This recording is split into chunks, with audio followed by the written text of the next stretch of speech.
mwaramutse muraho neza mwese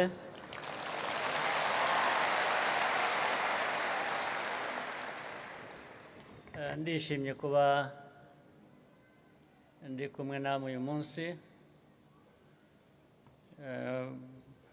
bambwiye kandi ko bantumiye no mu kanya ko ari ukuganira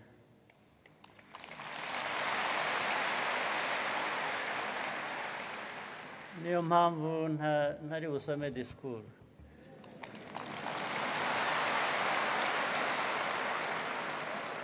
disikuru ntabwo ari ukuganira kuganira ubwo namwe amaherezo muri bugire icyo muvuga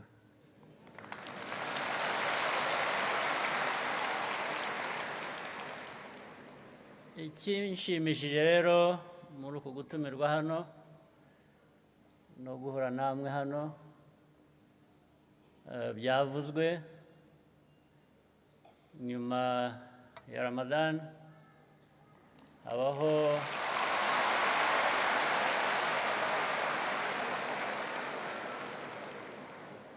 habaho kwishima habaho gusangira habaho gusabana ari byo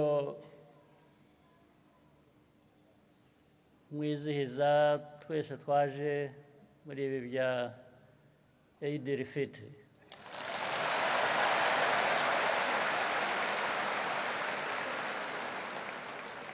ibyo rero bikaganisha noneho no ku mateka amwe yavuzwe hano amateka muri rusange y'amadini n'amatorero mu gihugu cyacu harimo n'idini rya Islam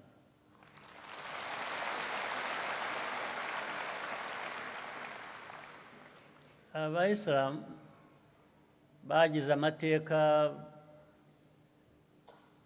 y'umwihariko bagira n'amateka basangiye n'abandi muri iki gihugu cyacu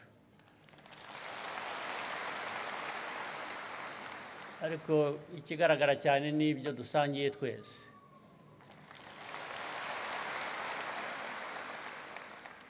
kuriya gutotezwa kubuzwa amahoro kw'abayisilamu byabaye ku ruhande rumwe by'umwihariko ariko ku rundi habaho gutotezwa kw'abandi benshi ndetse ku buryo duhuriyeho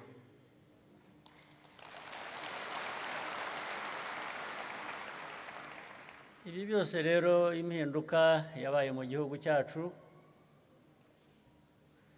ni impinduka zijyanye n'imiyoborere na politiki igihugu cyacu ubundi nyine cyari gikwiye kuba gifite ariko cyabuze imyaka itari mikeya myinshi cyane ubu rero ni inzira yo guhindura ubuzima guhindura imiyoborere guhindura amatwara igihugu cy'u Rwanda kigatera imbere abanyarwanda bose bafite uruhare ntawe utotezwa nk'uko bikwiye n'ubundi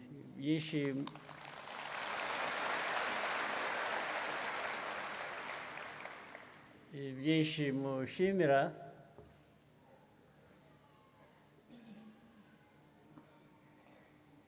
bishimirwa kubera ko bitari bihari ariko ubundi iyo umuntu akoze igikwiriye kuba ari cyo gikorwa ntabwo aba akwiriye kubishimirwa cyane kuko niko bikwiriye kuba bigenda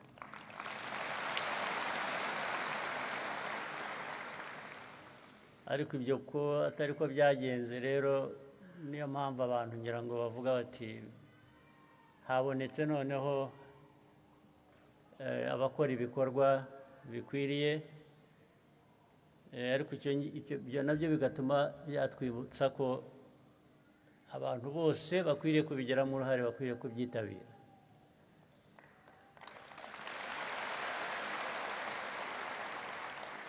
Ku bayisilamu rero,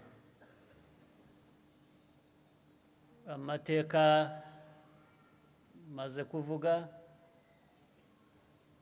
mwasangiye n'abandi ku buryo butandukanye mu gihugu cyacu. Kugira ngo bihinduke bizagomba ko namwe mubigiramo nyine uruhare. Kugira ngo u Rwanda ruhinduke, abanyarwanda bose bagomba kubigiramo uruhare.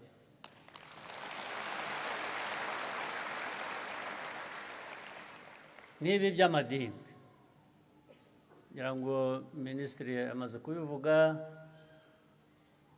n'abandi babanje kuvuga babitugejejeho, kumva ko tugomba gushyiraho uburyo amadini akwiriye kuba akora. Nta nubwo ari amadini gusa, ariko ubu turavuga amadini n'ibindi wenda ndaza kubigeraho. Amadini n'amatorero,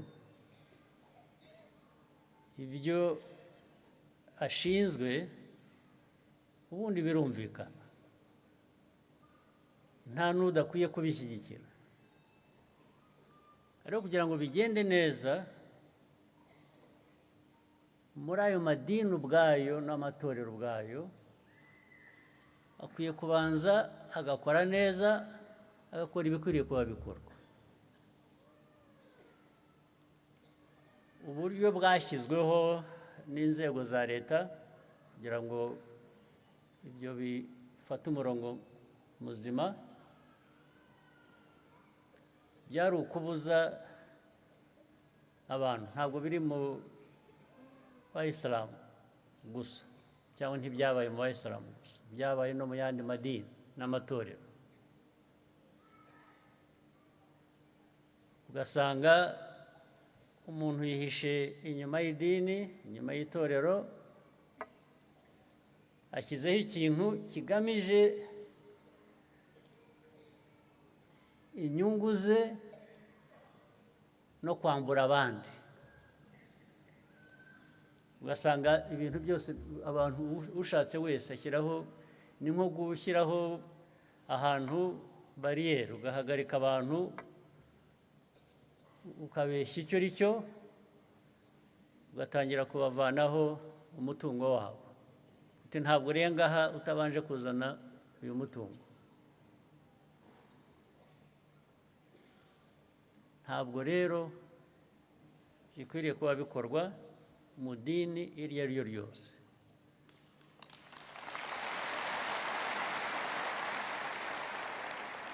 Ibyo bitandukanye no gutoteza amadini cyangwa amatorero.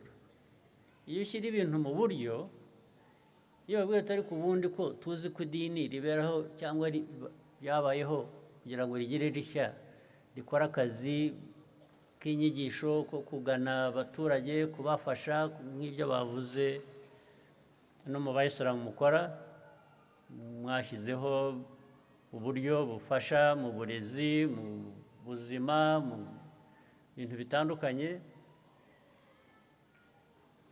Ni ibyo nyine bikwiye kuba bikorwa. Ahubwo ntabwo ari ukwambura abantu, ntabwo ari ukwambura abantu ngo bibuze abantu ubuzima, bibambura ibyabo, abantu bake bikize aba aribo batera imbere. Ibyo byarabaye hose mu madini, hose no mu matorero. Twe niyo mpamvu twashyizeho uburyo nka leta yo kuvuga ngo ariko reka twumvikane namwe, ubundi hari ibikwiye kuba bikurikizwa, byubahwa kugira ngo akazi gakorwe neza. Ni ibihe tubyumvikaneho, hanyuma wa wundi ushinga idini mu gitondo rikirirwa risahura amanywa yose, byagera nimugoroba ukabura aho ririgitiye, ibyo ntabwo byose mwumva byaba mu bantu koko.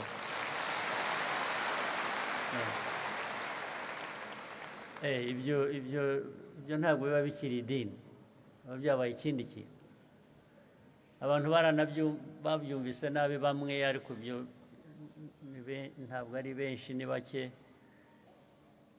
Batangira kuvuga ko u Rwanda rutoteza amadini, amatorero, ibiki. U Rwanda, akazi kacu, politike yacu, imyumvire yacu ni ugushyira ibintu mu buryo bukwiye.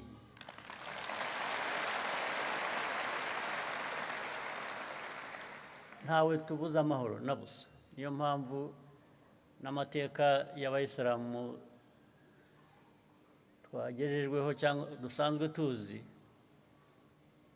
uko batotejwe mu mateka, ibyo byarahindutse, tuzakomeza kubihindura byanze bikunze.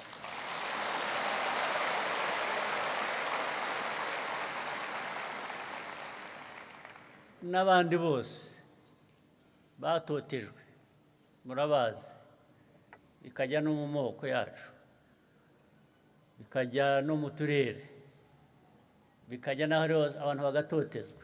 Ibyo ntawe tugomba kubanza kubyingingira kugira ngo tubirwanye. Tugomba kubirwanya bigahinduka byanze bikunze. Iryo ni ihame, ibyo ni inshingano dufitiye igihugu cyacu, dufitiye abanyarwanda bacu. Ndetse n'umunyamahanga n'uwavuye hanze akaza hano mu Rwanda, nawe agomba kumva ko akurikiza ubwo buryo bw'abanyarwanda bashyizeho kugira ngo ibintu bitungane, dutere imbere uko dushatse.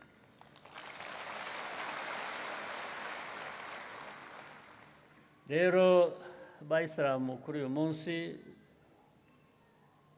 twaje gusabana no kuganira. Buri dini, buri gace k'abantu, akarere cyangwa ibindi abantu bahuriyeho,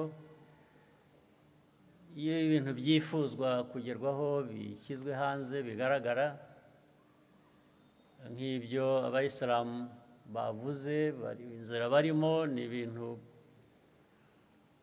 bifuza gukorwa kandi bigenda mu nzira yo gutera abanyarwanda imbere, yo kwiteza imbere nk'abayisilamu.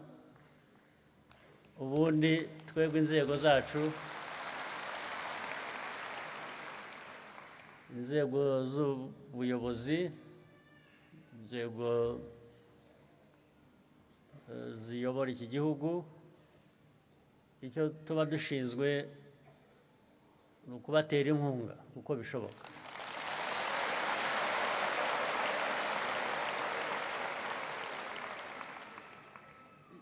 Iyo nkunga rero irahari, izaboneka.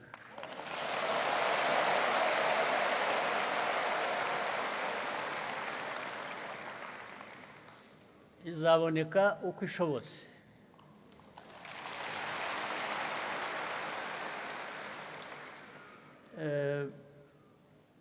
Hari bya bindi by'ikinyarwanda,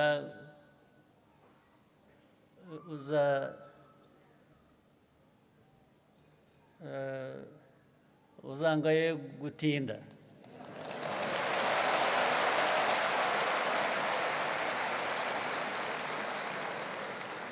Ariko nta guhera, ntabwo bizahera.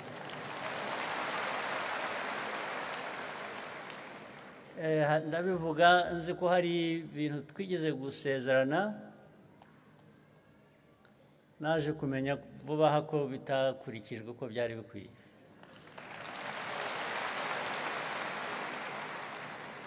Ubwo ibyo ndabyibaraho nk'umwenda ngomba kwishyura.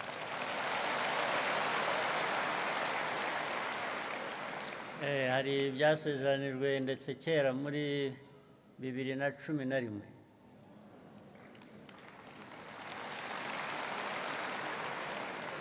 ibyo byaratinze ariko ntabwo bizahera. Biraza gukemuka vuba aha ngaha. Hari ngira ngo aho mwashakaga no kubaka inyubako zikubiyemo ibintu bitandukanye, ngira ngo zimwe mufti yabivuze. Ntabwo nzi aho byaheze, sinzi impamvu abantu batabirangije, ariko biraza gukemuka vuba.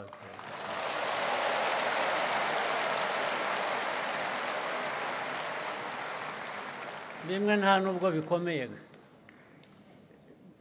Hari ahantu ngira ngo bagombaga kubaguranira ikibanza, niba nibuka. Gusa kugurana se ikibazo kiri hehe?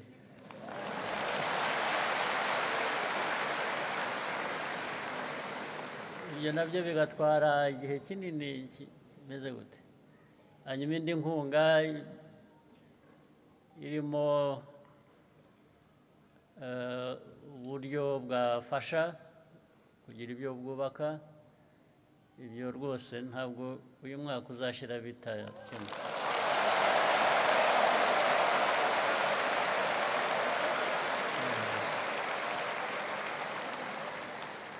Ibyo biraza gukemuka, ntabwo nzagaruka hano mubinyishyuza.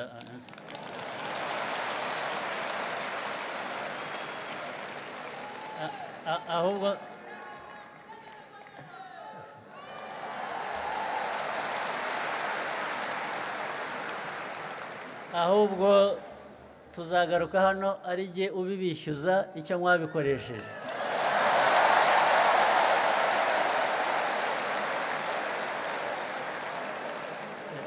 Nijye uzaba ubishyuza.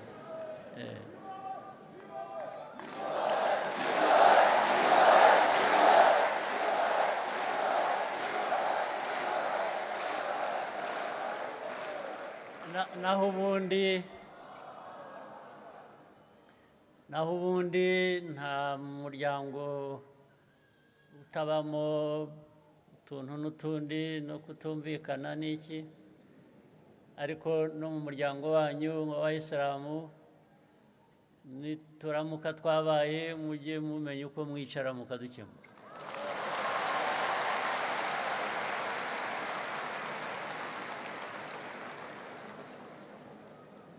Hanyuma mukagira amahoro, mugatanga n'amahoro no ku bandi no ku gihugu. Ibyo kandi niko bikwiriye no mu yandi madini, no mu yandi matorero, no mu muryango nyarwanda. Dushaka umutekano, dushaka ubwumvikane, twifuza no kuba twatera imbere nyine bishingiye byubakiye aho ngaho. Mwakoze rero kuntumira kuza kubana namwe, gusabana namwe kuri uyu munsi.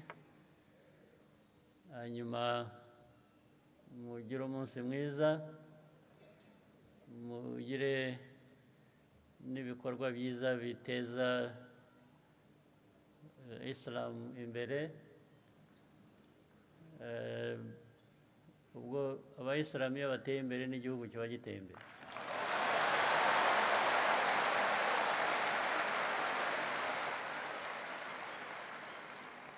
Mwakoze cyane rero, mugire umunsi mwiza.